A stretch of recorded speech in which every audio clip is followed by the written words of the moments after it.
अस्सलामुअलैकुम, good morning everyone, welcome to Geo Pakistan with Huma and Abdullah. अभी हम कुछ विजुअल्स देख रहे थे और आपके साथ शेयर भी करेंगे कि एक तो लोगों में बर्दाश्त जो है वो मेरा ख्याल है थोड़ी सी कम होती जा रही है, और ख़ास तौर पे जब रोड्स पे होते हैं ना तो रोड रेज जो होती है वो आउट ऑफ कंट्रोल भी हो जाती है। सड़कों पे बर्दाश्त की बात कर रही हैं, यहाँ किसी के साथ बैठ के बात करने लगे तो बर्दाश्त का मादा खत्म होता हुआ दिखाई देता है। हो सोशल मीडिया पे हो तो फिर भी आपने देख ही लिया है कि लड़ाइयाँ कहाँ तक पहुँच जाती हैं। लेकिन चूंकि मैं रोड रेज की बात करी थी because we have some visuals to show you, तो उसमें जो बेचारे ट्रैफिक वार्डन्स होते हैं ना उनके साथ बहुत बुरा होता है because already they have a very tough job. They have an extremely tough job, B it sunshine और रेन, बारिश में भी आंधी में भी ये लोग खड़े होते हैं। आप 40, 45, 47 डिग्री सेंटीग्रेड में सड़क के बीच में खड़े होके ड्यूटी परफॉर्म करने का सोचें, सोच के इंसान की रूह कांप जाती है। इनकी इतनी मुश्किल जॉब है।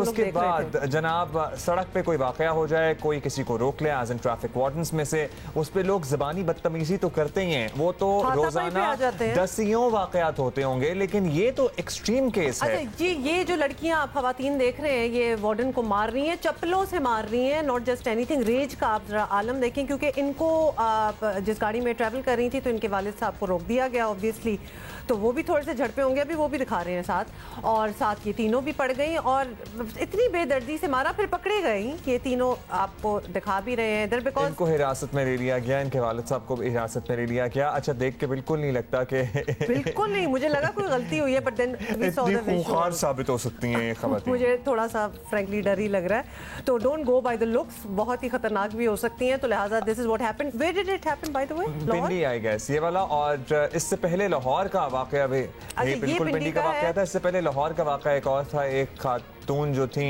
वो पता नहीं किसकी बीवी थी कि नहीं थी, लेकिन वो भी याद है ना, हमेशा वो एक करने साहब की बीवी याद है ना आपको? नहीं, वो हैशटैग था, I didn't make it up, लेकिन ये किसी की नहीं थी। तो ये जो थी पता नहीं, इनका भी कोई स्ट्रॉन्ग रेफरेंस था जिसकी वजह से ये भी देखिए यहाँ भी फुल भरम दिखा रही थी और कह रही थी कि तुम मुझे जानते नहीं हो और मैं ये कर दूंगी और मैं तहस नहस बेसिकली फेर दूंगी। और I would take her threat actually, क्योंकि मैंने इनको एकदम देख लिया और मुझे देख के थोड़ा सा खौफ आया है कि वो काफ़ी कुछ कर सकती हैं शायद। जस्ट सेइंग, हम तो इसको बड़ा लाइटली ले रहे हैं, लेकिन जिसके साथ हो रहा होता है वो इसको लाइटली नहीं लेता। This is so wrong. मतलब अपनी डिग्निटी का ख्याल कर ले। अब तो हर किसी के पास एक वीडियो कैमरा होता है, तो they are going to record you, and I am sure जब आप लोग बाद में देखते होंगे ना कि आपने किया क्या है, और तो आपको भी शर्मिंदगी यूनिफॉर्म में एक शख्स खड़ा हुआ है आपके सामने, ड्यूटी सर अंजाम दे रहा है, आप कुछ उसके यूनिफॉर्म की इज्जत करें, उसका ख्याल करें, अपनी इज्जत करें। आप ये देख लें कि कभी भी आप ट्रैफिक वार्डन से तमीज से बात करेंगे, वो तमीज से रिस्पॉन्ड करेंगे, आप बदतमीजी करेंगे तो फिर शायद उनको भी थोड़ा सा गुस्सा आता है और जरा सख्ती करते हैं फिर वो।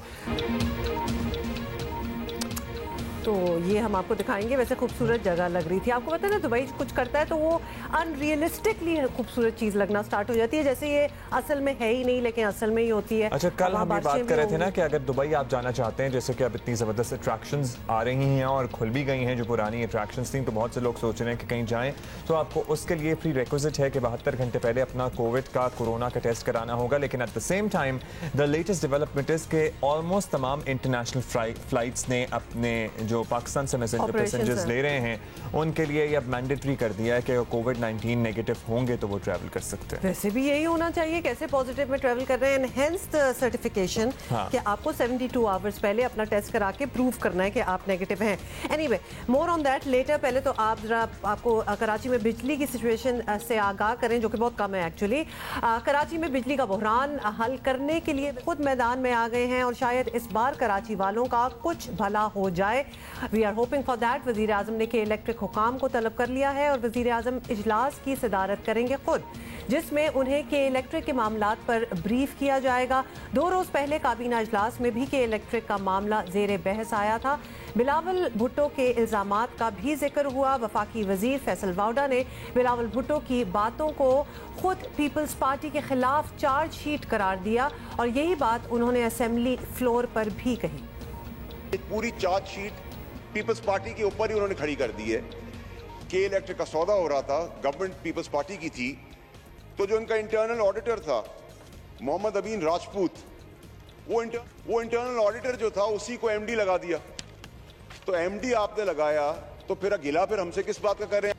इस रिपोर्ट में ये भी लिखा है कि ये अबराज का जो मालिक है नकवी साहब, वो इमरान खान साहब के दोस्त हैं और पार्टी को फंड करते। दोस्त हमारे दोस्तियां निभा आपरेत। के इलेक्ट्रिक के खिलाफ तहरीक इंसाफ ने भी कराची में धरना दिया, MQM ने इस्लामाबाद में धरना दिया। तो ये धरने तो हो रहे हैं, लेकिन कराची में बिजली नहीं आ रही है। के इलेक्ट्रिक को आपने जो बताया, आपने वसाइल दिए, अब उस वसाइल को वो इस्तेमाल क्यों नहीं कर रहा है, ये भी आपकी जिम्मेदारी है। नेपरा 12 साल से क्या करता रहा है, बल्ब भी है, बिलबिलाट भी है, बिल भी है, बिजली नहीं है। 15 साल से के इलेक्ट्रिक कराची को लूट रहा है। कराची का पुरसाने हाल नहीं है कोई। आपको बताएं कि गुज़िश्ता दिनों असद उमर ने कहा था कि अगर रवैया दुरुस्त नहीं हुआ तो वफाकी हुकूमत के इलेक्ट्रिक को अपनी तहवील में भी ले सकती है।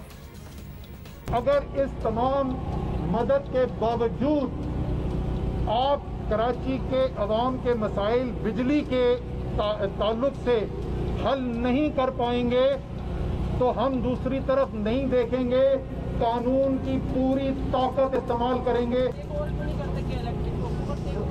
सर अगर इसकी जरूरत पड़ी तो जरूर कर लेंगे। जैसे मैंने कहा कि 15 साल से के इलेक्ट्रिक चल रहा था, हमारी हुकूमत आने से पहले मसला हमने हल करना है। वो जिम्मेदारी वफाक की है, उस जिम्मेदारी से हम पीछे नहीं हटेंगे। वो हम टेक ओवर करके करते हैं, हम इनसे काम करवा भी करते हैं। इसका असर तो बज़ाहिर उल्टा ही नजर आ रहा है कि इलेक्ट्रिक ने न सिर्फ लोड शेडिंग बढ़ा दी बल्कि खुद इसकी भी तस्दीक करती है। यकीनन इस वक्त लोड शेडिंग हो रही है और थोड़ी सी ज़्यादा भी हो रही है, और उन इलाकों में भी हो रही है जहाँ पे लोड शेडिंग नहीं होती थी। ये सिचुएशन थोड़े अर्से के लिए होती है जब कराची में टेम्परेचर ज़्यादा होता है। हमारी एक्सपेक्टेशन ये है कि 10 से 12 दिन में, हो सकता है उससे भी पहले, टेम्परेचर नॉर्मल हो जाए और उसके बाद most part of the year ये टेम्परेचर ऐसा रहता है कि हम ये डिमांड को मीट करते हैं। और आपको बताएं कि काबीना इजलास में के इलेक्ट्रिक का मामला जो है वो एनर्जी कमेटी के सपुर्द कर दिया गया है, जबकि के इलेक्ट्रिक और गैस की कीमतों से मुतालिक फैसला 1 हफ्ते के लिए मौखर कर दिया गया है। मैं CEO साहब को सुन रहा था, मुझे बताइए कि कराची में आजकल जितनी बिजली की खपत नॉर्मल दिनों में होती है उतनी नहीं है, 100% हो नहीं सकती, क्योंकि कराची में यूजुअली मॉल्स, जो बड़े बड़े शॉपिंग मॉल्स हैं, वो रात 11 बजे तक खुले रहते थे, जो बंद हैं 7 बजे बंद हो जाते हैं। शादी हॉल्स बहुत ज्यादा हैं कराची में, उन वहां पे बिजली कंज्यूम नहीं हो रही है। और भी बेतहाशा ऐसे आप एवेन्यूज ढूंढ सकते हैं जहां पे बिजली जितनी रेगुलरली हर साल गर्मियों में कंज्यूम होती है। हफ्ते में 2 दिन लॉकडाउन की वजह से तो वैसे ही सब कुछ बंद होता है। वैसे ही सब कुछ बंद है, मार्केट्स तो वैसे ही बंद है, मॉल्स वैसे ही पूरे 2 दिन बंद हैं। तो कैसे बिजली नहीं उतनी प्रोड्यूस हो रही है, उतनी मौजूद नहीं है जितनी हुआ करती थी। मैं अभी टेम्परेचर वाली मंतक जो सुन रहा था वो मुझे समझ में नहीं आ रही बात, कि जहां बिजली की लोड शेडिंग नहीं होती थी वहां भी हो रही है, क्योंकि हम डिमांड मीट नहीं कर पा रहे हैं। अगर सब कुछ खुला हुआ होता और जिंदगी नॉर्मल चल रही होती जैसे कोरोना से पहले चल रही थी तो पता नहीं क्या होता, फिर तो 10-10 घंटे लाइट ना आती। ये तो सारी कहानी है कि बिजली नहीं आ रही, और उसके बाद अगर आप बिल्स देखें, बिलिंग आप देखेंगे, लगेगा कि पूरी दुनिया की बिजली इधर ही आ रही है और सारे कंज्यूम कर रहे हैं, because bills are skyrocketing. उस पर भी एक मसला है। अच्छा, मैंने आपको बताया ना, अपने बिल की शिकायत की थी और सब कुछ हो गया, मीटर भी आके देख गए और मीटर चेक भी कर लिया, रीडिंग्स भी नोट कर ली। कहते हैं जी नहीं। अब मेरी समझ में नहीं आ रहा कि मेरे घर पिछले साल इन्हीं महीनों में माशाल्लाह बहुत सारे मेहमान थे, तब भी इतने यूनिट कंज्यूम नहीं हुए थे, घर के सारे एसी चलते थे, और अभी हम घर में 4 ही लोग थे और यूनिट की कंजम्पशन कहां से कहां पहुंची भी है। तो ये somebody has to explain कि ये क्या हो रहा है। और ये तो चलो हम फिर आगे से मुझे तौजीह देते हैं सर कि वो लॉकडाउन है ना, तो आप सारा दिन घर में रहते होंगे इसलिए आप बिजली ज्यादा कंज्यूम कर रहे हैं। हमारी जिंदगी को जानते हैं। मैंने कहा भाई लॉकडाउन और नो लॉकडाउन हम काम पे आते हैं। अच्छा, कमल शौजब हमारा इंतजार कर रही है, तहरीक इंसाफ की रहनुमा कमल शौजब हमारे साथ है और यही बात हमने उनसे भी करनी है। कमल, अब कराची में बिजली का बुहरान और जायद बिलिंग जिसकी हम अभी जिक्र कर रहे हैं, उसका मसला बहुत बढ़ गया है और इस पर सभी सियासी जमातों ने एहतजाज भी किया, सारों ने मिलकर। और अब अगर वजीर आजम खुद के इलेक्ट्रिक से मिल रहे हैं तो हमें क्या तवक्को रखनी चाहिए कि क्या मामला ठीक हो जाएंगे, बेहतरी आ जाएगी, क्या एक्सपेक्टेशन रखें? देखिए, नेपरा जो एक रेगुलेटर है वो 1 हफ्ते से इसकी इंक्वायरी कर रहे हैं और कंपनी के जो मसाइल हैं वो भी अपनी तरफ की स्टोरी दे रहे हैं। तो वज़ीर आज़म ने दोनों को बुला लिया है और दोनों से एक तरह से ये है कि बैठा के हियरिंग करेंगे, चेक करेंगे कि असल में इशू और बिगाड़ का है, क्योंकि अल्टीमेटली ब्लेम गेम से या एक दूसरे के ऊपर शिफ्ट करने से बर्डन ये मसले हल नहीं होंगे। इतना बड़ा जब मसला खड़ा हो जाए तो उसको फिर तरीक़ेकार जो है वो यही है कि इसको सॉर्ट आउट कैसे किया जा सके।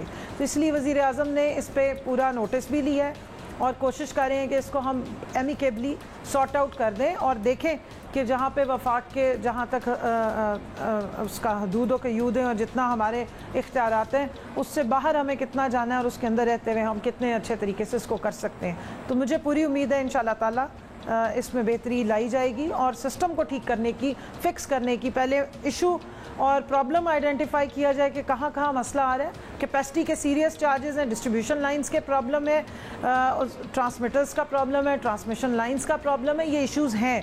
तो सिस्टम को कैसे एफिशिएंसी उसमें बढ़ाई जाए, किस तरह पैसा उसमें इन्वेस्ट किया जाए और फिर इसकी कॉन्टीन्यूस मॉनिटरिंग और मेंटेनेंस होनी चाहिए, जिसके लिए मज़ीद इन्वेस्टमेंट दरकार होती है। तो उम्मीद है इंशाअल्लाह ताला वज़ीर आज़म जब रेगुलेटर को और कंपनी के ओनर्स को बुलाएंगे, बिठाएंगे तो बात किसी न हद तक पहुंच जाएगी। कर्नल साहबा, you seem to know a lot. अब ये बताइएगा कि असद उमर साहब को इस मिशन पे कराची भेजा गया था जहां उन्होंने एटलीस्ट जो अनअनाउंस्ड गैर एलानिया लोड शेडिंग है उसे ख़त्म करने के दावे के साथ ये धमकी भी दी थी कि KL इलेक्ट्रिक ने अगर मामला ठीक ना किए तो हुकूमत अपनी तहवील में ले लेगी। How can that work out? क्या ये ऑप्शन मौजूद है? देखिए जी, मैं समझती हूँ उन्होंने जाके पूरी एफर्ट की, लेकिन बात धमकियाँ देने से आगे निकल गई है। जब सिस्टम में, जैसे मैंने पहले एक्सप्लेन किया कि अगर 3 कंपोनेंट्स में कहीं भी फ्लॉज हो जो उमर अयूब साहब ने बताया है तो फिर सिस्टम चल नहीं सकता। तो इसलिए ऑप्शन है, क्योंकि जो कंपनी जिसने इसको प्राइवेटाइजेशन के टाइम पे ख़रीदा था और जिन्होंने बिडिंग की थी अबराज वाले, जिस वक्त नवाज शरीफ साहब की हुकूमत थी, और ऐड ऑन कर दूं कि जिन पर इस बात में न्यूयॉर्क टाइम्स में भी एक आर्टिकल छपा हुआ है कि बिडिंग में उनको स्पॉन्सर किया गया था नवाज शरीफ साहब की तरफ से, तो वो अब कंपनी उनकी डिफ़ॉल्ट कर गई है। इस वजह से अब उसकी कोई ओनरशिप नहीं ले रहा और over the period of time वो नीचे आ रही है और अब दूसरी कंपनी जो है वो उसको ख़रीदना चाह रही है। तो अब ये सारी चीज़ें देखनी है कि स्मूथ ट्रांजिशन में सिस्टम को कितना बेहतर कर सकती है। दूसरी आने वाली कंपनी जो इसको ख़रीदना चाहती है वो कितनी इस पर इन्वेस्टमेंट करना चाह रही है, और दूसरा ये कि सारिफीन को जो रिसीविंग एंड पे आवाम को कितना रिलीफ मिलता है। तो यहाँ पर हुकूमत एक मीडिएटर का काम अंजाम देगी और रेगुलेटर की बात भी सुनेंगे और कोशिश करेंगे कि रेगुलेटरी लॉज जो हैं उनमें अमेंडमेंट की जाए और सख्त से सख्त कवानीन बनाए जाएं ताकि जो भी इदारा प्राइवेटाइज हो उस पर आप स्ट्रिक्ट चेक रख सकें। ऑलराइट कमल शौज़ब, बहुत बहुत शुक्रिया, और आपकी बातों से लग रहा है कि यू हैव अ प्लान और कुछ ना कुछ इंशाल्लाह हो जाएगा। We are waiting for it of course, क्योंकि इतने और बहरान आ चुके, चीनी, आटा, PIA का हाल देख लें, पेट्रोल को बीच में क्या हुआ था, तो लोगों का फेथ जो है थोड़ा सा शेकन है इस वक्त। अच्छा, PIA के हाल से आपको पता है ना, हमने तफसीली बात करनी है। वो जो सिविल एविएशन का खत कल से सर्कुलेट कर रहा है जिसमें बताया गया है अपनी काउंटर एजेंसी एसोसिएशन को, सिविल अथॉरिटी को, एक गैर मुल्की अथॉरिटी को, कि हमारे यहाँ जी कोई पायलट का लाइसेंस जाली नहीं निकला, और मीडिया और सोशल मीडिया ने गलत रंग में इस मामले को पेश किया। देखिए, ये अब हम we are also losing our patience with it. जब आपकी तरफ से कोई चीज़ आती है जिसको हम सिर्फ पढ़ के सुनाते हैं तो ये तो वही बात होगी ना, don't shoot the messenger, we are only relaying जो आप कह रहे हैं, हमने तो नहीं। अच्छा, अगर पढ़ के भी ना सुनाएं, जो कहे गए अल्फाज हैं उन्हें दोबारा सिर्फ नशर कर दें और उसके बाद हमेशा, मुझे लगता है कि दुनिया में तमाम स्केपबोर्ड बना दिया, पाकिस्तान में तमाम बुराइयों का मलबा जो है ना वो अब हुकूमती हल्के मीडिया पे डाल देते हैं। मतलब वेरी कन्वीनियंट फॉर यू, लेकिन घर पे खाना अच्छा नहीं, अब कुछ दिन बाद तो यही होना शुरू हो जाएगा, हमारा माल ही नहीं आया, घर पे खाना अच्छा नहीं पड़ा, मीडिया का कसूर है। ये है ही मीडिया जब उस खबर पे बात होंगे, अभी हमारा इंतजार कर रहे हैं अमीनुल हक और पाकिस्तान के रहनुमा वफाकी वजीर IT हैं अमीनुल हक साहब। बहुत शुक्रिया वजीर साहब। ये बताइएगा कि MKM वफाकी हुकूमत में इत्तेहादी है और खुद कराची में बिजली के बहरान पर एहतजाज भी करती फिर रही है, तो आपकी नज़र में ये मसला वफाकी हुकूमत से किस तरह जुड़ा हुआ है और क्या वो हल कर पाएंगे? कोशिश तो कर रहे हैं अपनी सी।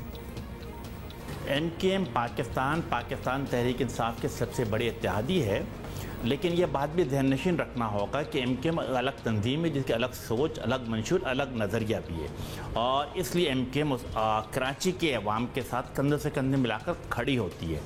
अब सबसे इम्पॉर्टेंट बात यह है कि इत्तेहादी होने के नाते MKM ने क्या किया। MKM पाकिस्तान ने कराची के अवाम के साथ खड़ी रही है, कराची के अवाम के पल्स जो था उसको आगे की तरफ बढ़ा। किस तरह कि कौमी असम्बली में MKM के अरकान ने असम्बली में तकरीर भी की और साथ साथ कौमी असम्बली से वॉकआउट भी किया। इसके साथ साथ कराची में क्या हुआ कि MKM ने पहले प्रेस कॉन्फ्रेंस की, प्रेस कॉन्फ्रेंस करने का प्रेस स्टेटमेंट जारी किया और उसके बाद सिंध असम्बली के बाहर धरना भी दिया। उस धरने में क्या मुतालबा कि जहाँ सिंध हुकूमत की नहाली की बात की, वहाँ KL इलेक्ट्रिक के ख़िलाफ़ भी बात की, लो शेडिंग के ख़िलाफ़ भी बात की। और इस इत्तेहादी होने के नाते भी मैं समझता हूँ कि MKM की जिम्मेदारी बनती है कि तमाम चीज़ें वफाकी हुकूमत के सामने रखें।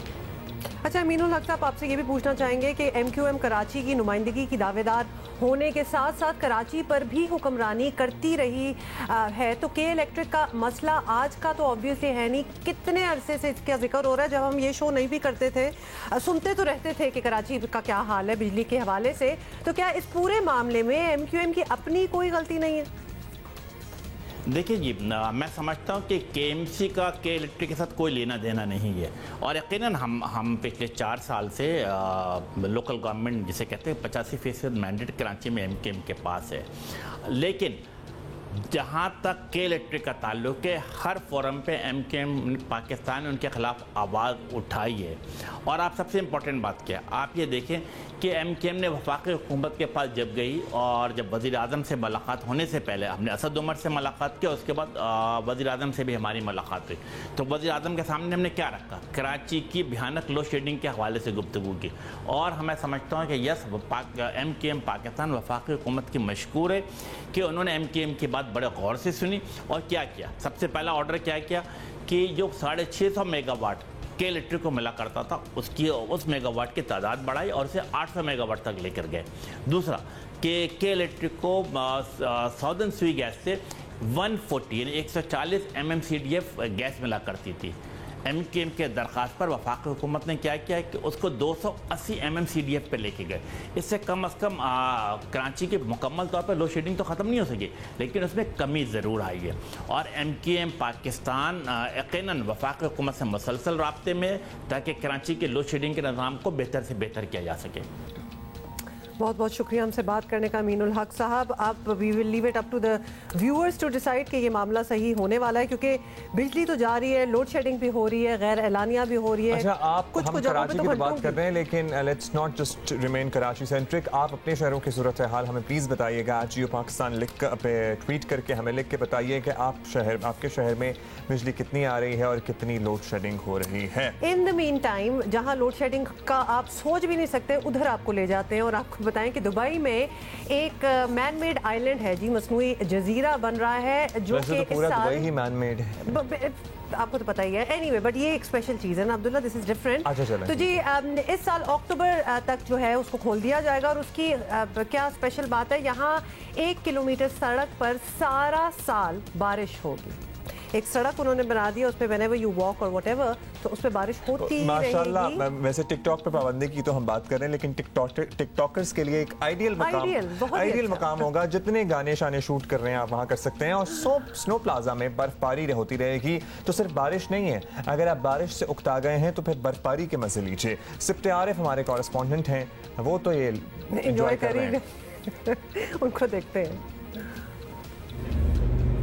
दुबई में यूरोप, जी अब यूरोप ना जाएं, बल्कि यूरोप के मौसम का मजा लें दुबई में। सारा साल 1 किलोमीटर सड़क पर बारिश भी होती रहेगी। Where the temperature will not go above 27 degrees. The moment the temperature rise, cold rain will again reduce the temperature. Can you hear the birds? इस जजीरे पर घने जंगल भी उग चुके हैं। It's a bird or it's a butterfly or something is happening. You have to just और जदीद technology से बर्फबारी भी होगी। We are able to produce technical snow outdoor up to 50 degrees. This snow is fun for especially for children, and this snow of course will melt, and the temperature of this snow will cool the plaza. Dubai के समंदर में साहिल से 5 kilometre दूर heart of Europe जजीरा मुकम्मल होने के करीब। Sweden, उसके बाजू में जो है येलो वाला मस्टर्ड कलर वो जर्मनी आइलैंड है। इस साल के आखिर तक सयाहों को खुशामदीद कहेगा। So 2020 phase 1 will open and we will receive the first tourists. दुनिया भर में कोरोना वायरस फैला तो इस जजीरे के बनाने वालों ने पूरी दुनिया से अलग थलग कर लिया। हार्ट ऑफ यूरोप की तामीर में मजीद मगन हो गए। लॉकडाउन में न कोई अंदर आया न बाहर गया। 1200 मेहनत कशों को ओवर टाइम मिला। अब तामीराती कंपनी के मालिक जजीरों को कोरोना वायरस फ्री बनाने के लिए पुरअज़्म हैं। Every tourist before coming to the heart of Europe will be tested to make sure only corona free can reach here. और तो और माओं के लिए खुसूसी क्लब बनाया गया है। घर गृहस्थी से थक जाएं तो यहाँ आएं, सुकून से एंजॉय करें, बच्चों को सुपुर्द करें किंगडम सेक्शन में। We fathers always find our way to relax more. So for mothers it's more difficult. So therefore we create La Donna, this special area in the hotel for mothers only. Heart of Europe में floating विलास भी बनाए गए हैं और माहौल दोस्त घर भी, ताकि समंदरी हयात भी महफूज रहे और फजा भी शफाफ रहे। शिफ्त आरिफ, जियो न्यूज़, दुबई। ये कोई बात है, मुझे बताइए, ये कोई तुक बनता है इन सब चीज़ों का? आप तो नाराज ही हो गए, लेकिन सोचने वाली बात नहीं है। सोचने वाली बात है कि दुनिया में कोरोना हो रहा है और लोग बेचारे बिफरे हुए हैं, पता नहीं क्या क्या चल रहा है। दुबई को देखो, हमारी अपनी दुनिया, बिजली नहीं आ रही है, पानी के मसले चल रहे हैं, बारिश हो जाए तो गटर उबल रहे होते हैं। आप लोगों ने हार्ट ऑफ यूरोप बना लिया है। तो हमें जो हंसी आ रही है, तो ये हम रो भी सकते थे, हमें रोना भी आ सकता था, लेकिन हमने सोचा कि हमसे फंसेंगे और हम खुश रहेंगे। तो एनीवे भाई, दुबई वालों एंजॉय करो ये, और इंशाल्लाह हम भी आ जाएंगे वहाँ कभी। अभी जो हमने आपको खबर बतानी है वो टिकटॉक के हवाले से है, तो फिर मैंने और अब्दुल्ला ने सोचा कि क्यों ना हम ब्रेक में टिकटॉक देखें। तो हमने टिकटॉक देखा, और आपको पता है ये क्वारंटीन में हमने शुरू किया टिकटॉक देखना, क्योंकि इतना टाइम होता था माशाल्लाह से। And not just because we talk about it on the show so much that we wanted to see exactly कि है क्या। सो वी सॉ, और क्या नहीं है भाई। और अभी भी हमने ऐसे अकाउंट बनाए हुए हैं जिसमें ना कैमरा ना माइक्रोफोन, किसी को कोई चीज एक्सेस नहीं है। We can just watch videos and we don't have any own content. अच्छा जी, पबजी पे भी आपको पता है ना पाबंदी लगने की बात हुई, लगी भी, और पबजी पे भी पाबंदी नहीं लगनी चाहिए। इनफैक्ट मेरा पर्सनल ओपिनियन ये है, क्योंकि gaming is a huge industry और ना सिर्फ पाकिस्तानी इसमें बड़े अच्छे हैं देन मेकिंग मनी, बल्कि गेम डेवलपमेंट एक प्रॉपर सब्जेक्ट है और that is another huge industry as well. In the mean time अभी तो हम टिकटॉक की बात करने लगे हैं, लेकिन आप में से जो गेमर्स हैं, खासतौर पे जो लड़कियां गेमिंग करती हैं ऑनलाइन, वो ज़रूर हमें do write in to us, क्योंकि हम एक थोड़ी छोटा सा एक असेसमेंट करना चाह रहे हैं कि how you guys feel about it. TikTok की बात कर लें, आपको बताएं कि टिकटॉक लोगों की मौत की वजह बन रहा है और ऐप पर पाबंदी लगाई जाए। लाहौर हाई कोर्ट में दरख्वास्त पहुंच गई। एडवोकेट नदीम सरवर ने एक शहरी की तरफ से ये दरख्वास्त दायर की। वकील की जानिब से ये मौक़िफ़ अपनाया गया कि टिकटॉक के खिलाफ मरकजी दरख्वास्त अब तक समाअत के लिए मुकर्रर नहीं हुई, हालांकि ये इंतहाई अहम मामला था। उन्होंने कहा कि मुल्क में इस टिकटॉक के इस्तेमाल करने वाले 10 से ज़ायद अफराद की मौत वाक़ई हो चुकी है। फिर ये तो रूल किसी भी चीज़ पे अप्लाई हो सकता है कि आप मोटरसाइकिल नहीं चलाएं क्योंकि उससे एक्सीडेंट होता है, गाड़ी ना चलाएं, बाहर ना निकलें। ये भी कहा गया है कि video sharing application social media पर रेटिंग और शोहरत के लिए फहाशी फैलाने का जरिया बन रही है। और भी बहुत से मीडियम्स, इनफैक्ट शुरू में टीवी को भी यही कहा गया, फिल्मों को भी यही कहते हैं। अब तक हम लोग किसी चीज़ को भी ये बनाओगे तो बन ही जाएगा। मुल्क में हाल ही में पाकिस्तान टेलीकम्युनिकेशन अथॉरिटी PTA ने नौजवानों में मकबूल ऐप एक और गेम ऐप पबजी पर भी पाबंदी लगा दी थी, जिस पर नौजवानों का सख्त रद्द-ए-अमल सामने आया था। जो गेमिंग को समझते हैं, जो पबजी हम नहीं खेलते, I have never played in online और computer game, but those who do understand, आप उनसे कभी बात करें, this is a serious business.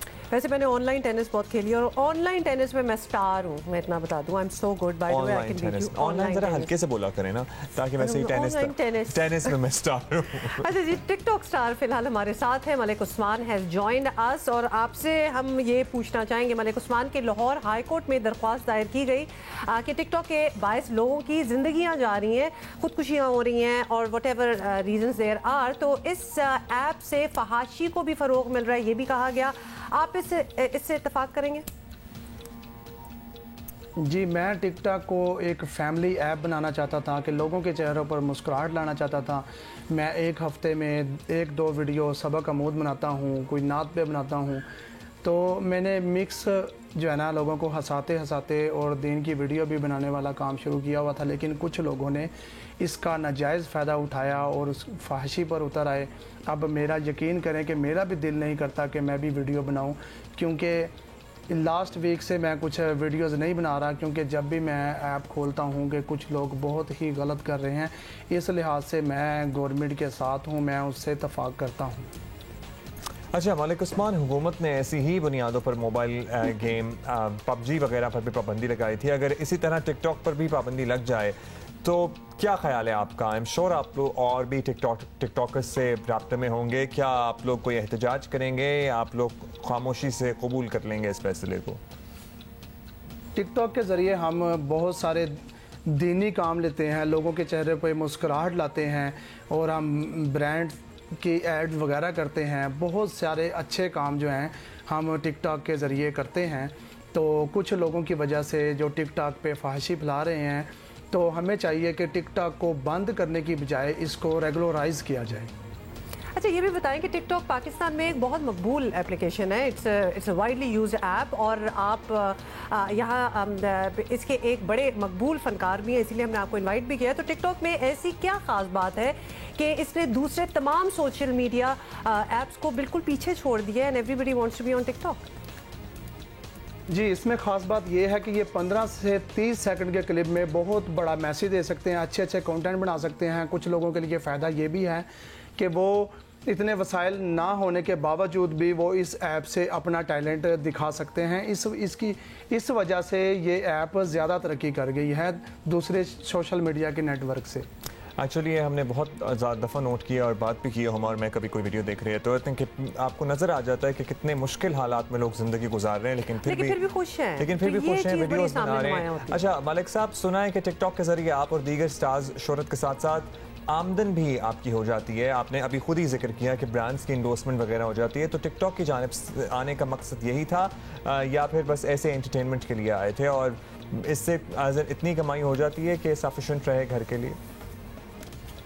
Ji, TikTok से हमें शोहरत बहुत ज़्यादा मिली, शोहरत के साथ साथ आमदन का ज़रिया भी बना, और हमारा मकसद ये नहीं था कि हम फेमस होंगे या कोई आमदन का ज़रिया बनेगा। मैंने तो सिर्फ एज ए फ़न लोगों के चेहरे पर मुस्कुराहट लाने के लिए ये टिकटॉक बनानी शुरू की थी।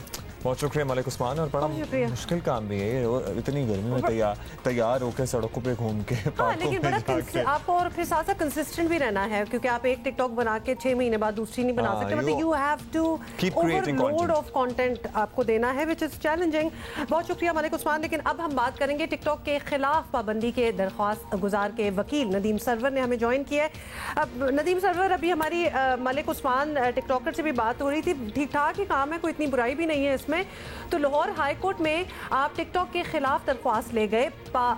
बुनियादी तौर पर आपसे हम ये पूछना चाहते हैं कि इस ऐप से आपके मौक्किल को क्या मसला क्या है, मतलब क्या चीज़ें जो हैं जिस पे वो इतराज़ कर रहे हैं? हाँ जी, इस एप्लीकेशन से मेरे जो है मौक्किल को नहीं बल्कि पूरे पाकिस्तान को मसला है। पूरे पाकिस्तान के बच्चे जो हैं उनके पेरेंट्स को बहुत ज़्यादा मसला है। देखें ना, इस एप्लीकेशन की वजह से पैसा और वक्त तो बर्बाद हो रहा है, लेकिन इसके साथ साथ बेहयाई और फहाशी को जो है वो बहुत ज़्यादा फ़रोग मिल रहा है। आपने देखा होगा कि इसकी वजह से जो है 10 अमवात अब तक हो चुकी हैं। बाद लोग टिकटॉक की वीडियो शूट्स करते हुए उनका कभी कार एक्सीडेंट हो जाता है, कभी गोली चल जाती है पिस्तौल से। तो इस तरह के वीडियो शूट करते करते 10 से ज़्यादा अमवात हो चुकी हैं। उसके अलावा आप देखेंगे कि पॉर्न वीडियोस जो हैं वो टिकटॉक स्टार्स की आना शुरू हो गई। और इसमें सरप्राइजिंग जो हैरत की बात वो ये है कि ये अपनी वीडियोस जो हैं वो खुद बनाते हैं।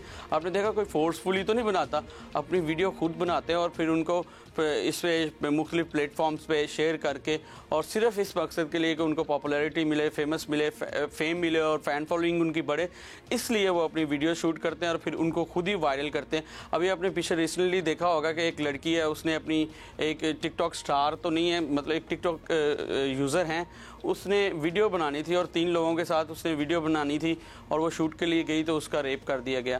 इस तरह के वाक़यात जो हैं वो बहुत ज़्यादा बढ़ते जा रहे हैं, बजाय इसमें कमी आने के। जैसे जैसे दिन गुजरते जा रहे हैं, लोग फहाशी में, बेहयाई में और इस तरह के वाक़यात में इजाफा होता जा रहा है, जिसकी रोकथाम के लिए ये ज़रूरी है कि इसको बैन कर दिया जाए। देखिए मेरी बात सुने कि किसी भी चीज़ पे बैन तो कोई हल नहीं होता। फिर यही रूल आप फेसबुक पे भी अप्लाई कर सकते हैं, सेल्फी लेते हुए लोग, यही रूल आप इंस्टाग्राम पे भी अप्लाई कर सकते हैं, फिर ये किसी भी सोशल मीडिया ऐप पे अप्लाई हो सकता है। आप सारी तो नहीं बंद कर सकते। कह रहे थे कि अपनी वीडियोस बनाना, एक तो फिर उनकी अपनी ख्वाहिश है ये वीडियोस बनाने को, तो उस पर आप वैसे ही बैन नहीं कर सकते बिकॉज इट्स फ्री विल। तो लिहाजा इस बात की कुछ समझ नहीं आई कि टोटल किसी भी सोशल मीडिया प्लेटफॉर्म पर ज़ाहिर है आप कंटेंट को देखें तो कहीं ना कहीं आपको काबिल एतराज़ कंटेंट नज़र आ जाएगा, लेकिन इसका हल पाबंदी तो नहीं है। अब ये बताइएगा आप बैरिस्टर साहब के क्या सूरत हाल है, क्या समझा जाए? ये एप्लीकेशन टिकटॉक एप्लीकेशन को पाकिस्तान में अगर बैन कर दिया जाए तो इसमें मौजूद काबिल एतराज़ मवाद हटा दिया जाए, इन दोनों में से किसी एक को चूज़ किया जा सकता है कि हम ज़रा कंटेंट पे गौर कर लें, application he at all ban ना करें? जी मेरे जो प्रेयर है, जो मैंने कोर्ट से रिक्वेस्ट की है कि प्रे किया है, उसमें यही इस्तदा है कि इस तरह की एप्लीकेशन और इस एप्लीकेशन और इस तरह की जो भी तमाम एप्लीकेशंस पाकिस्तान में चल रही हैं उनको मुकम्मल तौर पर बैन किया जाए, क्योंकि इन एप्लीकेशन में आप देखेंगे सिर्फ लिप सेंसिंग एक वीडियो को किया जाता है कि उस पर आप बोल सकते हैं, वीडियोस बना सकते हैं, तो इसमें ऐसी कोई चीज़ नहीं। अगर इसको बैन ना किया जाए तो इसकी इफादियत ही ख़त्म हो जाएगी। अगर आप इसके कंटेंट को ले लें, कंटेंट इसी तरह के हैं कि इसको सिर्फ बैन किया जा सकता है। इसके जो कंटेंट पे उस पर तो एतराज़ है ही, लेकिन ये जो इस पैसे और वक़्त का जो लोगों की एक इनको डिप्रेशन का मरीज़ बना दिया, इनकी एक अजीब सी साइकी और इनकी अजीब सी दुनिया बना दी हुई है, इनको इन खुमार से निकालने के लिए ये बहुत ज़रूरी है कि इस ऐप को मुकम्मल तौर पर बंद कर दिया जाए। अच्छा, बहुत शुक्रिया डिप्रेशन नदीम का सरवर मरीज साहब। तो नहीं मेरा ख्याल है बनाया है, मेरा ख्याल है डिप्रेशन खत्म करने का एक बड़ा एंटरटेनिंग जरिया टिकटॉक। चलिए, आपकी आई opinion है। Personally don't encourage youngsters, particularly जो बच्चे टिकटॉक पे होते हैं वो थोड़ा मुझे ऑकवर्ड लगता है, लेकिन इसमें टिकटॉक का कसूर नहीं है, इसमें उन बच्चों के पेरेंट्स और गार्डियंस को देखना चाहिए कि वो क्या कर रहे हैं। टाइम्स आप अलॉट कर लें। Yes, it's very difficult to keep track आजकल, लेकिन वहाँ पेरेंटिंग आ जाती है, you have to keep track. Nadeem Sarwar, बहुत बहुत शुक्रिया हमसे बात करने का, लेकिन ये आपका ओपिनियन था और बड़े ही वेरिड ओपिनियंस हैं पूरे मुल्क में, तो दिस इज नॉट। अच्छा, हमेशा मेरे साथ ये होता था, मैं जिस सोशल मीडिया ऐप जैसे स्नैपचैट आई थी और अब तो मैंने नहीं यूज़ करता, लेकिन उसके एक हफ्ते बाद मैं देखता था कि अम्मी स्नैपचैट पे आ गई हैं। नहीं, इंस्टाग्राम पे अम्मी महीने बाद ज्वाइन कर लिया है, थोड़ी अच्छा, और खामोशी के साथ, ना पता नहीं किससे वो अकाउंट बनाती थी, क्या होता था, वो हमेशा पहुंच जाती थी सोशल मीडिया प्लेटफॉर्म पे चेक जब मैं रखने होता के था। लिए। और मैं बहुत ही लेजी हूँ इन सारी ऐप्स में, मुझे बस अपना व्हाट्सएप और शायद में भी इंस्टाग्राम हाँ, ट्विटर वैसे चाहिए अब और तो कुछ भी nothing एक else। एज के बाद ना आप ये स्नैपचैट नहीं, क्यों आप हमारे पहले मलिक उस्मान साहब से नहीं मिले थे? लेकिन मैं नहीं अब यूज करता, सो एज इन स्नैपचैट वगैरह। रोबोट कोच मतलब कि लोगों बहुत की ज्यादा ना रोबोट्स की इन्वॉल्वमेंट जो है ना मुझे जिंदगी में जरा परेशान करती मुझे भी है। परेशान करिए, कोई चीज़ इधर उधर हिल गई तो वो किस तरह रिएक्ट करेंगे, मतलब ये भी बड़ा है, हालांकि बड़ी फिल्मी सी मैंने अच्छा बात जी, कर दी है, पायलट्स वाला इशू हम डिस्कस करेंगे। और मैं कल से ढूंढ रहा हूँ लोगों को जो उछल उछल के टेलीविजन पे आके बयान देते थे कि जनाब अगर जाली पायलट हैं और लोग कह रहे हैं कि पर्दा डालें इस पे, लोगों की जानों से खेलें, और ये तो बड़ी अच्छी बात है कि इसका बरमला इंकशाफ किया गया है और अब बेहतरी आएगी। तो अब सर उस वक्त भी मुद्दा यही था और आज भी मुद्दा यही है कि उसके बाद जो हजीमत और जो रुसवाई हमें पूरी दुनिया में उठाना पड़ी, हम सिर्फ ये कह रहे थे जाली पायरेट्स होंगे, लेकिन उस मामले को हैंडल करने का एक बेहतर तरीका होता था। लेकिन अब तो एक और ही कहानी सामने आ गई है कि सिविल एविएशन अथॉरिटी कहती है कि किसी की डिग्री जाली नहीं थी। और उन पाकिस्तानी पायलट्स का क्या होगा जो पूरी दुनिया में एम्प्लॉयड थे और अब वो ग्राउंडेड हैं, डिग्रीज की तस्दीक नहीं होगी। मतलब वैसे बैठा बैठा बंदा किसी और मुल्क में, पाकिस्तानी बंदा अपने ही घर में एक मुजरिम बन गया कि जी मेरे ऊपर पहले इन्वेस्टिगेशन होगी। सो this is so very wrong. Anyway, आपको बता दें कि इसकी डेवलपमेंट क्या है। वफाकी वजीर हवाबाजी फरमाते हैं कि माजी में पायलट्स लाइसेंस ड्राइविंग लाइसेंस की तरह बांटे गए थे, मगर सिविल एविएशन अथॉरिटी अब ये सारा मामला मीडिया पर डाल रही है और कहा जा रहा है कि मीडिया को गलत फहमी हुई है। वजीर साहब ने तो यहाँ तक कहा था कि पिछले अदवार में तो फ्लाइंग लाइसेंस घर पर ऐसे आता है जैसे ड्राइविंग लाइसेंस आता हो, तो लिहाजा ये इन्होंने कहा था। एक दफा फिर आपको याद दिला दे, ये किसी और ने नहीं कहा था, सुन लें। लगभग 546 अफराद PIA के एम्प्लॉयज जिन्हें सियासी तौर पर जेली डिग्रियां दिलवा के नौकरियां दी गई, जेली लाइसेंसों में भी इन्वॉल्व है हमारे पायलट, जैसे ड्राइविंग लाइसेंस, सुजुकी का लाइसेंस, ट्रक का लाइसेंस, पैसे दो लाइसेंस घर आ जाता है। ये कुछ होता रहा है, पिछले अदवार में होता रहा है। तो ये जेली जो है ना वो निकली नहीं, बहुत सारे जेली लाइसेंस। जाली अब्दुल्ला, जाली। अच्छा, स्लिप ऑफ टंग हो गया। अब ओमान एविएशन को पाकिस्तान सिविल एविएशन अथॉरिटी ने ख़त में बताया है कि पायलट्स को लाइसेंस अथॉरिटी ने खुद जारी किए हैं। चंद कंप्यूटर राइज एतराज़ात के बाद मशकूक पायलट्स को फ़्लाइट से अलबत्ता ज़रूर मना किया गया था। कंप्यूटराइज्ड एतराज़ात, लेकिन जिन पायलट्स के लाइसेंस की तस्दीक हो चुकी है वो फ्लाइन कर सकेंगे। सिविल एविएशन के मुताबिक दुनिया भर से अब तक 104 पायलट्स के लाइसेंस की तस्दीक के लिए रब्ता किया गया है। 94 पायलट्स के लाइसेंस की तस्दीक हो चुकी है, बाकी पर काम जारी है। सवाल ये है कि इतने ये ब्लंडर नहीं है, ये बहरान का सबब बन गया ये ब्लंडर। हम क्या हमारी दुनिया भर में रुसवाई हुई है और उसके बाद लोगों ने मशकूक निगाह से देखना शुरू कर दिया। फॉरगेट दुनिया भर, पाकिस्तान में लोगों ने PIA ट्रैवल करना छोड़ दिया। और अब ये जो नए पायलट्स बन रहे हैं जो कि जिनको पैशन है वो फ्लाइंग, अब सोचें कि उनके लिए कितनी मुश्किल फ्यूचर है कि इस वक्त ना सिर्फ वो अपने टेस्ट वगैरह क्लियर करके पायलट तो बन ही जाएंगे, फिर दूसरों को कन्विंस करना पड़ेगा कि जी मैं जेन्युइन पायलट हूँ तो मुझे नौकरी भी दे दो। मतलब क्या है, पहले इतनी मुश्किलात पड़ी हुई हैं। अच्छा जी, हमें ज्वाइन किया air marshal retired Shahzad Chaudhry साहब ने। उनसे पूछते हैं, शहजाद चौधरी साहब, कई हफ्तों से सिर्फ पाकिस्तान ही नहीं आलमी मीडिया पर इतना बड़ा इशू चल रहा है कि पाकिस्तान के पायलट्स के लाइसेंस मशकूक हैं, तो ऑलरेडी जी उनको मुतनाज़ बना दिया है। तो ये बात सामने लाने वाले खुद हवाबाजी के वजीर हैं और किसी और ने नहीं कहा, उन्होंने खुद ही आके कह दिया है। अच्छा, तो मीडिया ने नहीं कहा था? नहीं जी, अच्छा, मतलब कहा तो ऐसा हमने तो उनकी बात दोहराई थी। तो अब अचानक जी सिविल एविएशन अथॉरिटी जो है वो भी बीच में आ गई है। वो कहते हैं कि किसी पायलट का लाइसेंस जाली नहीं। तो आपको सिविल एविएशन की बात ठीक लगी या फिर आपको लगा कि जो कहा था पहले मिनिस्टर साहब ने वो ठीक था? मतलब इसको आप किस तरह देखते हैं? मेरा अपना ख्याल ये है कि इसको बिल्कुल हमें इन्वेस्टिगेट करना चाहिए, क्योंकि मेरी नज़र में सिविल एविएशन क्योंकि इस लाइसेंसिंग अथॉरिटी है और जब इस किस्म का कोई इल्ज़ाम लगाया जाता है तो इसका मतलब है कि जो लाइसेंसिंग अथॉरिटी है उस पर इल्ज़ाम लगाया जा रहा है। अब अगर हम ये बोलें कि हमारी सिविल एविएशन के जिसकी तरफ से जो जवाब आया है वो उसको एब्जॉल्व करता है उस इल्ज़ाम से जो कि उन पर लगाया गया है, तो इस चीज़ को ज़ाहिर है कि इन्वेस्टिगेट करना पड़ेगा और इन्वेस्टिगेशन के बाद ये डिटर्मिन किया जाए कि क्या सिविल एविएशन ने कुछ केसेस के अंदर कुछ ऐसा मामला किया जहाँ पर के कुछ लाइसेंसेस के ऊपर सवालात उठे।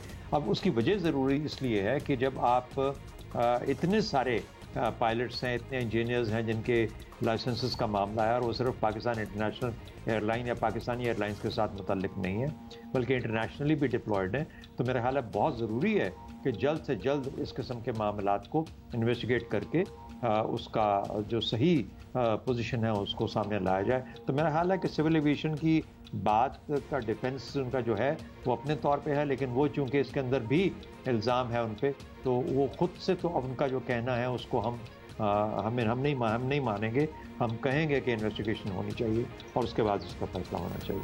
अच्छा, सही बताइएगा शहजाद साहब कि ये मामला खड़ा होने के बाद दुनिया भर में पाकिस्तानी पायलट्स की शामत आई और पाकिस्तान और PIA की जिस तरह जगहसाई हुई, अब अगर पायलट्स पर एतराज़ात ख़त्म भी कर दिए जाएँ तो दुनिया में जो हमारा तमाशा बना है उसका जिम्मेदार हम किसको समझें और वो डैमेज कंट्रोल अब क्या हो पाएगा? बड़ा डैमेज हुआ भी इतना फ्रॉम द टॉप है। हाँ। जिनको एक्चुअली कंट्रोल करने के लिए बीच में आना चाहिए, तो उन्होंने तो सारा फैला दिया। वी पर्सनली थिंक इसमें बहुत टाइम लग जाएगा इस मामले को नॉर्मलाइज होने में। मेरा ख्याल है कि हमारा जो पूरा निज़ाम है पाकिस्तान की एयरलाइंस का, पाकिस्तान का जो एविएशन कल्चर है, जो हमारा इकोसिस्टम है एविएशन का, जिसके अंदर PIA भी है, सिविल एविएशन भी है, जिसके अंदर बाकी हमारे एयरलाइंस हैं, ये सब का सभी करोड़ज़दा है। अब बदकिस्मती से हमने पिछले कुछ 20 सालों के अंदर या 15-20 सालों के अंदर इसको बहुत ज़्यादा ख़राब होने दिया है और उसके अंदर सबसे बड़ी वजह यह है कि जो हमारा रेगुलेटर है, जो सिविल एविएशन अथॉरिटी है, वो उसके अंदर भी PIA का बहुत असर रसूख होता है और उस असर रसूख की वजह से फिर सिविल एविएशन के अपने अंदर भी मामला कुछ बहुत साफ नहीं रहे और लाइसेंसिंग के मामला देख लीजिए, इम्तहानात के मामला देख लीजिए, इस किस्म के इल्ज़ामात लगे हैं कि उसके जो हमारा पूरे का पूरा जो कल्चर है अभी को उसको गज़ंद पहुंची है। तो ये सिर्फ और सिर्फ ये नहीं कहना चाहिए कि मेरे हाल में पाकिस्तान के पूरे नाम को, पाकिस्तान के नाम को उसको ठेस पहुंची है। और उससे बढ़ के देखिए, अगर इन गलतियों की वजह से सिर्फ सिविल एविएशन की बात नहीं है, सिर्फ एक महकमे की या एक ऑर्गेनाइजेशन की बात नहीं है, उससे बढ़ के अगर पाकिस्तान के खुदा न खास्ता अल्लाह ना करे जाने जाती रहती हैं तो मेरा ख्याल है उससे बड़ा नुकसान तो और कोई भी नहीं है। We agree with you Shahzad Chaudhry साहब, दिस इज़ वेरी रॉन्ग। और बैठे बैठे लोग जिनकी सालों का एक्सपीरियंस है, I am talking about the pilots, जो अच्छे पायलट्स हैं, जेन्युइनली मतलब बिल्कुल उनकी डिग्री सेफ है, now they have to prove themselves suddenly और उनका कोई कसूर इस चीज़ में नहीं। This is so sad and wrong. ये बताइएगा फाइनली कि इस पूरे मामले में एक बार फिर इसी चीज़ की ज़रूरत सामने आ रही है कि सिविल एविएशन, PIA वगैरह ये सारे हैं, ये इनको रिफॉर्म्स की बहुत ज़रूरत है। They should totally look into that. तो ये कैसे होगा काम और इसमें क्या राजी हैं ये करने को? नहीं, देखिए इसके लिए तो बहुत वाज़ेह है कि PIA करंटली हालत के अंदर जिस हालत में ये एग्जिस्ट करती है, ये एक मुनाफा बख्श इदारा कभी भी नहीं हो सकती। जहाँ पर आपके एक जहाज़ के पीछे 450 से 500 मुलाजमीन हो, वो कभी भी उस पर नहीं चल सकती। ये दुनिया भर का ये जो बिज़नेस मॉडल है, ये बिज़नेस मॉडल ही गलत है, इस पर नहीं चलाया जा सकता। और हम चंदा देख के सारी कौम इस PIA को जिंदा नहीं रख सकते सिर्फ क्योंकि उसका नाम पाकिस्तान इंटरनेशनल एयरलाइंस है। ऐसा नहीं हो सकता। आप जब भी उसको प्राइवेटाइज करेंगे या किसी उसका कंट्रोल ऐसे हाथों में देंगे कि जिनको कोई किसी किस्म की ट्रेड यूनियन, किसी किस्म का ग्रुप उसको ब्लैकमेल नहीं कर पाएगा, तो वो खुद से ही अपना काम बेहतर करना शुरू कर देगा। देखिए अल्टीमेट आजकल एमिरेट्स ने 600 लोगों 650 पायलट्स को सैक कर दिया, लुफ्तांसा ने कितने लोगों को सैक कर दिया, अमेरिकन एयरलाइंस कितने लोगों को ले ऑफ कर रही है, ब्रिटिश एयरवेज कितने लोगों को ले ऑफ कर रही है। ये पावर और ये ताकत जब तक लोगों के पास नहीं होगी, और उनकी वजूहात इनएफिशिएंसी, इनडिसिप्लिन नहीं है, उनकी वजूहात आमतौर पर मुआशी हैं, मुश्किलात हैं, उसकी वजह से वो कर रहे हैं। और उसके बावजूद कोई सवाल नहीं है, कोई उनकी भी यूनियंस हैं, लेकिन जहाँ पर ये बात आ जाती है उसके बाद फिर ये मामला उसको हायर एंड फायर की जो अथॉरिटी है। सिमिलरली सिविल एविएशन, जब तक आप रेगुलेटर को मुकम्मल तौर पर इंडिपेंडेंट नहीं करेंगे, देखिए हमारे यहाँ से PIA से लोग उठ के सिविल एविएशन में चले जाते हैं, वहाँ पर जाकर इम्तिहान लेना शुरू कर देते हैं और वो सिविल एविएशन के फंक्शंस शुरू कर देते हैं। तो फिर इस किस्म की भाईबंदी के मामलात के अंदर आप ना अपना काम सही कर पाते हैं और ना ही जो मकसद होता है उस मकसद के तहत अपने इदारों को चला सकते हैं। Air vice marshal retired Shahzad Chaudhry साहब, हमसे बहुत बात करने का बहुत बहुत शुक्रिया। किसी को कोई शक नहीं था, कोई एतराज़ नहीं था कि this had to be overhauled और इसको प्राइवेटाइज होना है और जिस भी तरीके से इसका हल निकालना है। वज़ीर आज़म ने बाय द वे एक हफ्ते का टाइम भी दिया था ना इस्लाहात लाने के लिए, जो भी डिसाइड किया उसको बताएं पेपर पे किस तरह से इस्लाहात लाई जाएंगी। लेट्स सी कि उसमें क्या बात सामने आती है। I just feel it's so unfair कि दुनिया में जो पाकिस्तानी पायलट्स हैं, अब जब भी ले ऑफ्स करने होंगे, कुछ निकालना होगा, डाउन साइजिंग करनी होगी, सबसे पहले उनकी फहरिस्त में पाकिस्तानी आएगा कि चलो इससे स्टार्ट किया जाए, क्योंकि ये तो पहली मुतनाज़े हो गई है चीज़। This is so wrong and for no fault of their own. तो लिहाजा दिस नीचे मेरा ख्याल है रिफॉर्म जो है ना, वो लोग और हमारे ख़ासतौर पे हुकूमती इदारों में पीपल ऑफ इन्फ्लुएंस, उनके मुंह से क्या बात निकलती है और वो क्या कह रहे हैं, रिफॉर्म सबसे पहले उधर आना। अच्छा, पता है क्या है, आर्ट ये नहीं है कि आपने क्या कहना है, आर्ट ये है कि आपने क्या नहीं कहना है। ये मुश्किल और ये ज़रा टफ हो जाता है। आप बहुत कुछ बोल सकते हैं, आपको बहुत कुछ पता होता है, लेकिन आपने कहाँ फुल स्टॉप लगाना है और क्या बात है जो आपने पब्लिक फोरम पे पब्लिक स्पीकिंग में नहीं करनी है, वो असल इम्तिहान होता है, वो असल हुनर होता है। आप वो सीख लें तो क्या ही बात हो। आगे चल, कोरोना की बात इसलिए भी कर लें क्योंकि आपको बताएं कि पाकिस्तान में इस वक्त 2,57,000 से ज़्यादा केसेस जो हैं कोरोना पॉजिटिव। लेकिन फील हमारी ऐसी है कि बिल्कुल खत्म हो गया, फील बिल्कुल ऐसी है कि एक्टिव केसेस खत्म हो गए हैं। ऐसा नहीं है, अभी भी इस बीमारी का ट्रांसमिशन जारी है। अभी भी मुझे कहीं ना कहीं सोशल मीडिया पे देख के पढ़ के पता लग जाता है फ्रेंड लिस्ट में कि किसी को हो गया है। और ऑल्दो ट्रेंड में कमी आई है, अब कम केसेस रिपोर्ट हो रहे हैं, लेकिन ये बीमारी खत्म हो गई है और हम आज़ाद घूमना फिरना शुरू हो जाएं। प्लीज़ ऐसा ना करें। और अभी तो ईद सर पर है हमारे, और WHO का भी यही कहना है, कोरोना फिलहाल कहीं नहीं जा रहा और दुनिया को अब इसी के साथ जीना सीखना पड़ेगा, ये उनका कहना है। आलमी इदारा सेहत ने साफ बता दिया, न्यू नॉर्मल को अपनाने के अलावा कोई चारा नहीं। एहतियाती इकदाम सख्त ना किए गए तो कोरोना की सूरत हाल मजीद बदतरीन हो सकती है, ये भी उनका कहना है। और इस वबा ने इंसानी ज़िंदगी तो दाव पर लगा दी है, मईशत को भी जो है वो खरबों रुपए का जो है वो नुकसान हुआ है ऑल ओवर द वर्ल्ड। बिल्कुल। आलमी इदारा सेहत के डायरेक्टर जनरल कहते हैं कि मुस्तकबिल करीब में दुनिया का अपने मामूलात पर वापस आना मुमकिन नहीं है। कोरोना के बायस महंगाई में इजाफे से दुनिया में भूख व अफलास पड़ी है।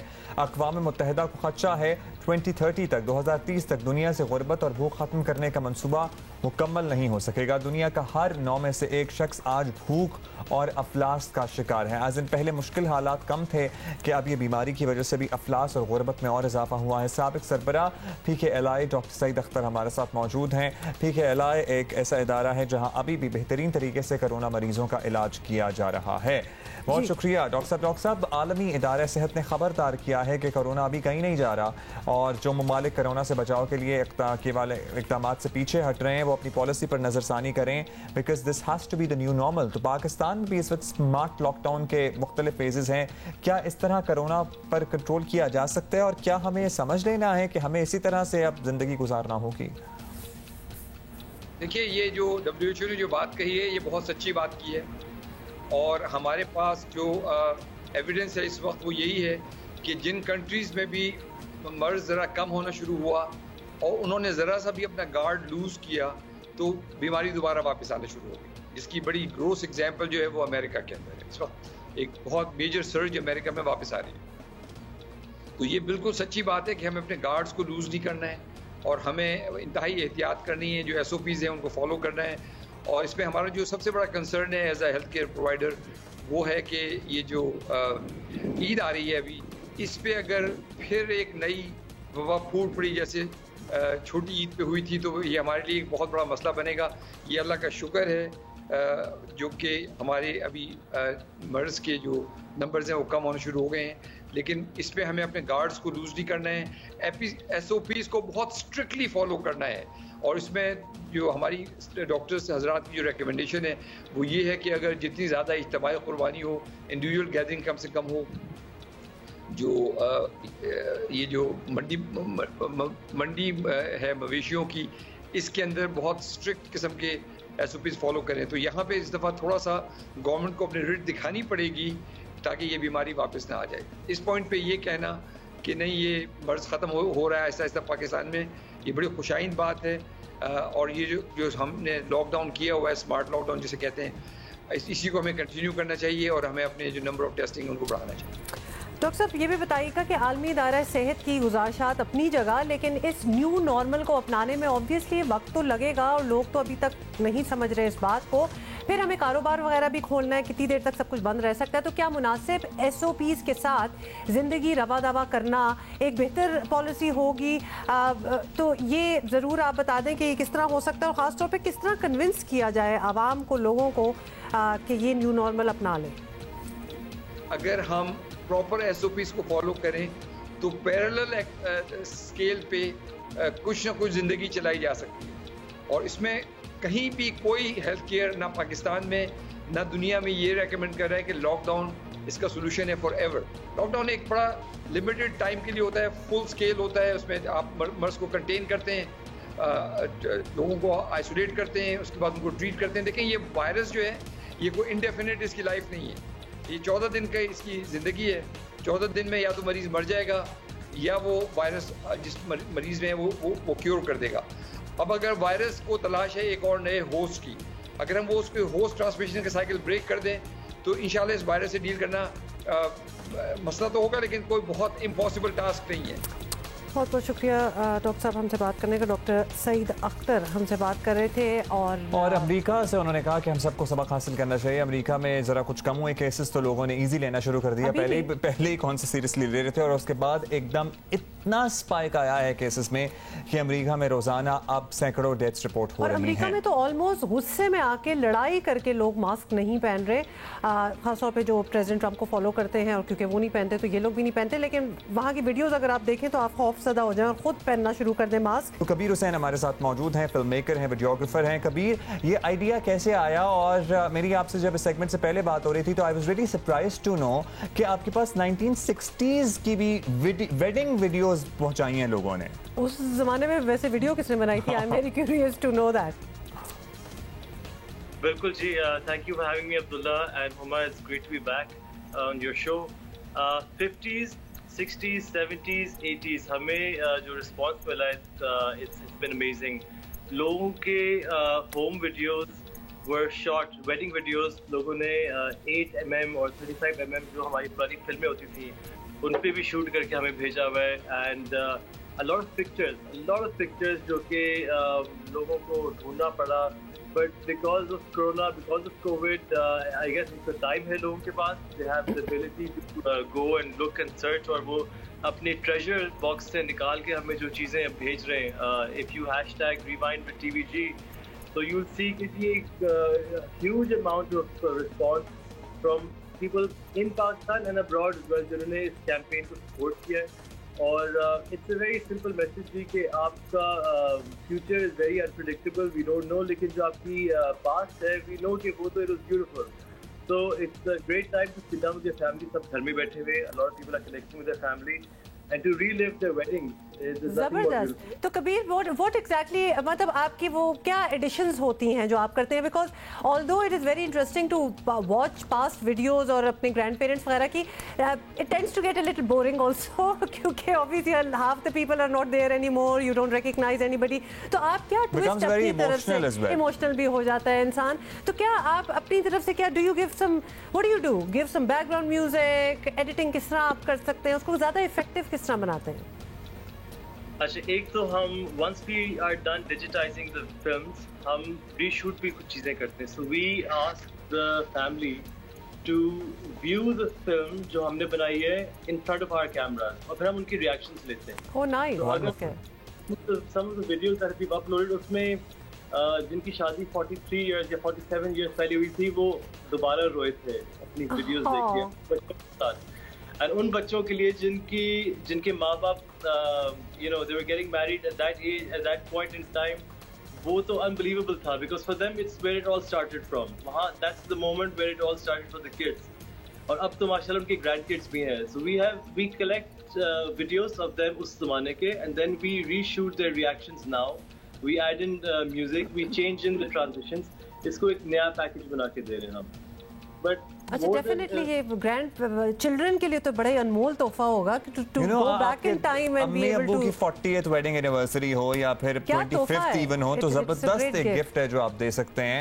एंड थैंक यू कबीर, बड़ा मजा आया. आई होप कि ज्यादा मुश्किल काम वैसे डिजिटाइज करना है आई गेस. वैसे पता है ये सारी बात करके मुझे याद आया कि मेरे पास भी बचपन की बहुत वीडियोस हैं जो मैं खुद बनाती थी वो होम कैमरे के साथ, जो कि अरसों से नहीं किसी ने देखी क्योंकि अब ऑब्वियसली वो वीडियो टेप्स वगैरह कहाँ इंसान यूज करे. So I am going to be contacting you very soon. हाँ, और मैंने भी एक वीडियो के लिए मेरे सास ससुर की वीडियो एक्चुअली वो 86-85 में एक वीडियो उस वक्त बनी थी. बड़ी मुश्किल से वीडियोस बनती थी, बहुत ज्यादा तो नहीं था ट्रेंड वीडियो बनाने का. तो I will send you and then let's see कि आप उसका क्या करते हैं. So this is something that you guys can do as well. और जिस तरह कबीर भी बता रहे थे, इतना टाइम है आजकल हमारे पास कि मतलब आप ढूंढें अपनी पुरानी videos, compile them and then you can send it and you can also send them the pictures. हाँ, तो तस्वीरों से भी कुछ कर सकते हैं, कर लेंगे. अच्छा जी, ये हो गया. ये हम आपको पता है ना आइडियाज देते रहते हैं कि आप क्या कर सकते हैं क्या नहीं, तो लिहाजा we wanted to show you that. और हुमा मुझे बता रही थी कि इन्होंने खर्चा बचाया था, अपनी शादी में वीडियो नहीं बनवाई. I am not really interested in videos and all, इसलिए तो मैं कहती हूँ कि कुछ चीज़ें बोरिंग भी हो जाती हैं. I have loads of photographs. तो ऑलराइट, ओके जी, टाइम कम है. आपको बताएं कि वज़ीर-ए-आज़म इमरान खान बहुत तवातुर से हुकूमती तर्जुमानों से मुलाकात करते हैं और यकीनन तर्जुमानों को हिदायत की पूरी लिस्ट मिलती होगी. हम ये सवाल ये है कि हुकूमती तर्जुमान अपनी हुकूमत की कारकर्दगी को किस हद तक दिफा कर पाए हैं. और अवामी सतह पर तो ऑब्वियसली खसूसन महंगाई के मामले पर काफ़ी गम गुस्सा पाया जाता है, लेकिन हम ट्रेंड देखें तो तर्जुमानों की तब्दीलियां मामूल बन चुकी हैं. मगर इस तब्दीली से हुकूमत का इमेज बेहतर होने के बजाय मजीद ख़राब हो जाता है. जैसे कहते हैं ना, मुशीर इनके गलत हैं. हुकूमती तर्जुमानों की कुर्सी म्यूजिकल चेयर सी बनी नजर आती है. जाने इमरान खान अपने तर्जुमानों से मुतमईन क्यों नहीं हो पाते. बेसिकली उन्हें यह समझना चाहिए कि जब काम अच्छे होंगे तो तर्जुमान भी मुतमईन कर पाएंगे. खान साहब ने हुकूमत संभाली तो वफाकी वजीर इत्तलात का मनसब फवाद चौधरी के पास था, लेकिन चौधरी साहब अगस्त 2018 से अप्रैल 2019 तक ही वजारत चला पाए. उसके बाद फिरदौस आशिक अवान ने मौवन खुसूसी बनकर वजारत चलाई. फिर अचानक एक दिन उनकी भी छुट्टी कर दी गई. फिरदौस आशिक अवान के बाद सेनेटर शिबली फराज को वफाकी वजारत मिली और आसिम सलीम बाजवा को मौवन खुसूसी बनाया गया. शहबाज गिल भी हुकूमती तर्जुमान का किरदार ही अदा कर रहे हैं. पंजाब में PTI की हुकूमत बनी तो इत्तलात का महकमा फयाजुल हसन चौहान को मिला, जो जुबान के खासे तेज मशहूर थे, मगर कुछ अरसे बाद उनसे वजारत लेकर शमशान बुखारी को सौंप दी गई. फिर 4 माह बाद भी मियां असलम इकबाल आ गए. फिर कुछ अरसे बाद फयाजुल हसन चौहान दोबारा आ गए. उन्होंने कमान दोबारा संभाल ली क्योंकि ज़ाहिर है ज़रा तुंदो तेज जुमलों की कमी महसूस हो रही थी शायद पंजाब हुकूमत को. खैबर पख्तूनख्वा में शौकत यूसुफजई को वज़ीर इत्तलात और फिर उन्हें हटाकर अजमल वज़ीर को मुशीर बनाया गया. अजमल वज़ीर करप्शन के इल्ज़ाम पर फारिग हो चुके हैं. मेरा सांस फूल गया, लेकिन ये अब हुकूमती तर्जुमान की जिम्मेदारी जो है, क्योंकि अभी बात चल रही है, अब आपको बता दें कि हुकूमती तर्जुमान की जिम्मेदारी नौजवान कामरान बंगिश जो हैं वो निभा रहे हैं. ये लेटेस्ट डेवलपमेंट थी. कुछ दिन पहले हमने आपको बताया था सीनियर तज्जियाकार इरशाद भट्टी हमारे साथ हैं, उनसे पूछते हैं कि क्या हो रहा है। Maybe he can make some sense of it. Irshad Bhatti sahab, वफाक पे कहानी फवाद चौधरी से शुरू हुई और आप शिबली फराज और शहबाज गिल पर है। पंजाब में फयाज चौहान से मामला शुरू हुआ, 3-4 तब्दीलियों के बाद अब फिर फयाज चौहान के पास ही है।